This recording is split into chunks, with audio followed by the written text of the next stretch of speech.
Okay, this is just a short little video on how you can put together your adulting planner.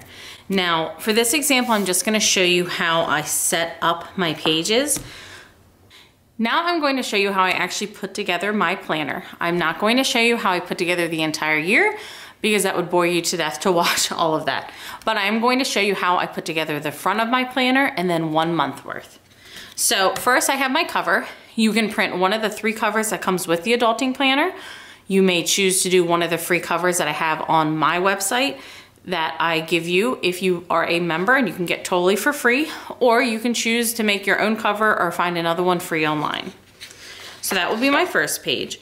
My second page is going to be my belongs to page. I will just use my silhouette or my Cricut and I will print vinyl to put here, which I don't know if you've ever seen this, a lot of people do this with happy planners. It's just, I like to do that because I don't like my handwriting and I want the page to look pretty. Next, I'm going to put my calendars at a glance. If you have not printed your planner and you are watching this right now, I would suggest that you print these back to back. When I printed this, I wasn't thinking about printing these back to back, and I'm not going to waste the paper or the ink to reprint it. My planner will just be a little bit thicker because of it. But if you're watching and you haven't printed, I would suggest printing these back to back because you could have, this could be on the back of your planner belongs to page, and then this would be your next page, and then this could be on the back of it, which would work really well. So I have my last year's at a glance, 2019. I'll do this year's and next year's.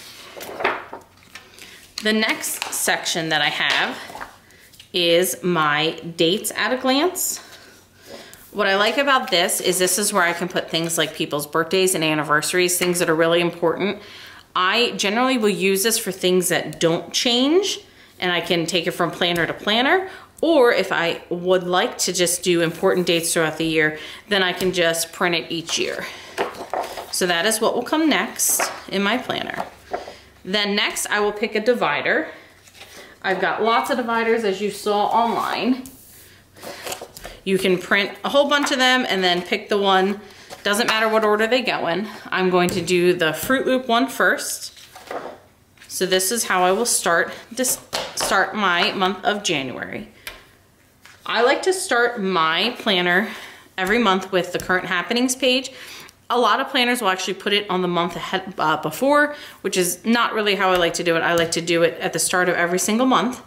So this is how it prints normally, but I went ahead and I printed my current happenings page on the back of my left side of every month. So as you can see, I have January, and here's my current happenings. Here's February, my current happenings page. This allows me to have a full spread for my calendar. So I've got my current happenings page, and then I printed on the back. If you remember the directions, or if you have not watched it yet and need the directions, I do have a direction video on how to print front to back. So I have my current happenings page, and then on the back of that is my left side of my January calendar. Then I have the right side of my January calendar, which, if you watched my other video, you saw on the back of every right page, I went ahead and printed my left side of my first weekly. That way, again, it makes a full spread. So here is what my spread will look like for January. My currently is on the back of here, and then I can start my first week here. So for January, I will go in once I put my planner together and I will fill in my dates. I made it undated for you so that you can start this planner any time of the year. You can use it year after year. You don't have to worry about the dates changing. So after that, I will start my first weekly. I've chosen to go with the dashboard layout. You can choose to go with any layout that you want. You may not even want this. Maybe you want to do all daily plans and you're going to print a bunch of these.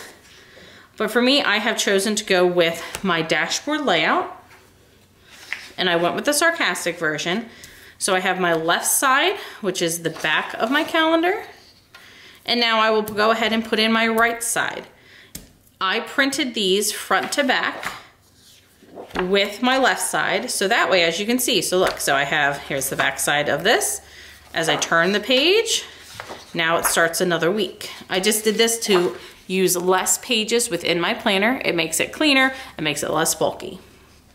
So this is what each month will start with. Let me go back really quick in case I confuse anybody. It'll be your current happenings page. It'll open up to your monthly calendar. Then it'll open up to the weekly calendar that you have chosen, or the weekly planner, and I've chosen the dashboard. And then I will go ahead and make sure I put in enough to last me the month. So we'll do this, and then I have another one.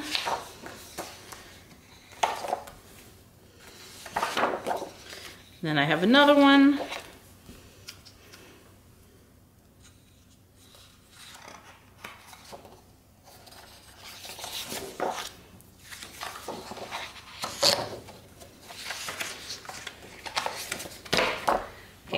Then, for my very last one, I printed a few of the right pages without a back. And what I can do is I can either leave that blank to write notes on it, or if I'd like, I can go ahead and print a different page on the back of this, because why not? So I use up less pages. At the back of every month, I also add in a couple extra pages. I add in a habit tracker, which I do one per month. Sometimes I'll add in a mood tracker as well, but for right now I'm gonna just add in a habit tracker. Then I'm going to add in a funny moments tracker. This I like to do because I do have young kids and they definitely say a lot of funny things, and it's just a quick way of me remembering those things without having to make some sort of separate scrapbook. It's nice and easy to put at the end of every month, and then I can keep track of it. Now, as the month goes on, I will probably use some of these goal setting sheets or my goal getting sheets, and what I can do is I can either print them ahead of time and put them in here, or I can print them and add them later. So once I'm done a month, I will pick another divider. I will put that in, and then I can start my next month. So I would then go in and I would start with my February page. So then I could start with my February, and I would just repeat the process. So let me show you a quick flip through to make it easier. So we have this, planner belongs to, then I have my year at a glance pages, which again would be great printing front to back. Then I have my quick yearly dates. Then I have my first divider, my current happenings page, and then I go into my first monthly calendar. Then I go into my weeklies, which I made sure I had enough for the month, and then on my last one, it's blank on this back, so I can have a notes page. Then I go into a habit tracker, my funny moments tracker, and then I go ahead and put in another divider. Then I start with February, and I will go ahead and just repeat the process until I have an entire planner that is complete. Now, in addition to this, I love to have all these note half sheets. I use half sheets more than I use probably anything else because I feel like I'm not wasting paper. So I can go ahead and I can cut these out, and then I will actually keep them in the back of my planner, and then I can grab them whenever I want. The menu planning ones, I actually like to take one and I can laminate it so that way I can write and erase it every month, or I can just print, or every week, or I can just print one per week. It's kind of however you like to plan. The last thing I do want to talk to you about is the other thing you can do is add little tab dividers so that you know where you are for every single month, and you can add them onto your divider pages if you'd like. I personally don't really worry about it, but there are lots of tutorials on how to add them, or you can just buy Post-it brand, and there could be other brands too, but I know Post-it brand actually sells little tabs that you can add yourself. And that is how you put together your adulting planner.